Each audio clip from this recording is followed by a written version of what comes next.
Happy Thanksgiving, everyone. This is another episode of The Gathering Table, and in this episode, we're talking French apple pie.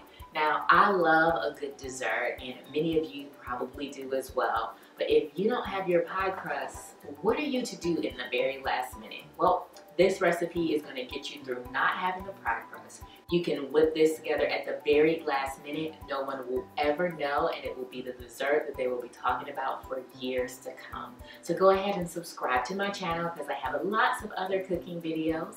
Also, hit that notification bell so you know when I post a new video. And last but not least, if you're loving what you see, go ahead and give this video a thumbs up. I have all of these recipes in the Thanksgiving playlist, which I have linked above. But if you're looking for a sweet potato pie recipe or some mac and cheese, I also will link last year's Thanksgiving playlist. So thanks so much for tuning in. I hope you guys have a very happy holidays.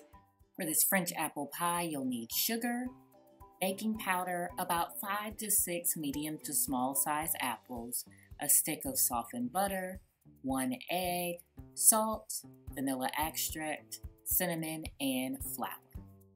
Don't forget all ingredients and directions will be in a recipe which I have posted in the description box below. We're going to start out with our apples peeled, cored, and sliced, and I've already added 3/4 a cup of sugar and 2 teaspoons of flour here. So next that was a 1/2 teaspoon of cinnamon, a 1/4 teaspoon of salt, 1 teaspoon of vanilla extract. I added a 1/4 cup of water and 1 tablespoon of butter. We're going to mix all of that together until everything is completely mixed, making sure that all apples are coated with our cinnamon, sugar, flour mixture. Now that we're done with our mixture, we're going to set it to the side and get working on our topping. So here I am sifting a 1/2 cup of flour. This is going to make sure that your topping is nice and fluffy. If you don't have a sifter, if you have a kitchen strainer that has a small mesh, that will work as well, running it through that.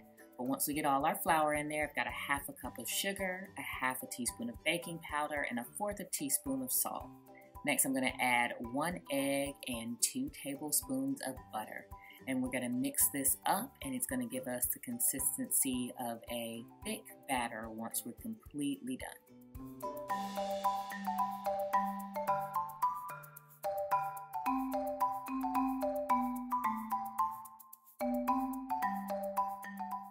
And just to make sure everything is smooth, I'm adding a couple of drops of water so that I can make sure I get all my dry ingredients mixed in. Now I have oiled this glass pie dish.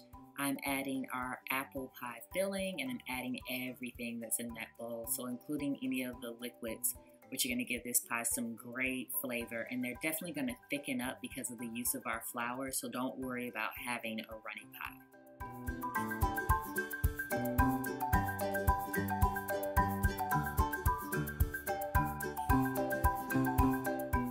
I'm just going to add a couple of pats of butter to the top before we begin to add our batter on top of our apple pie filling.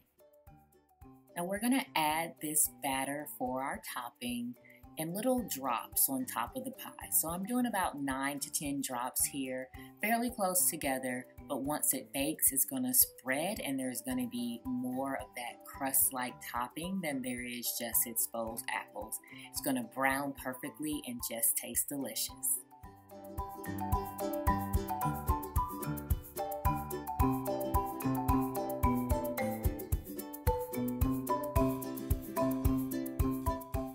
Putting my pie in a 375-degree Fahrenheit oven. We're going to cook it for about 35 to 40 minutes, and these are our final results. Perfect, golden brown, and delicious.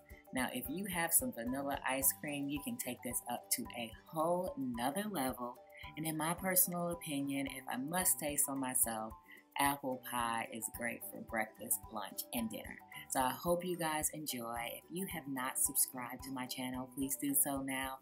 And also check out some of my other holiday themed cooking recipes. Thanks so much, and you guys have a great day. Happy holidays.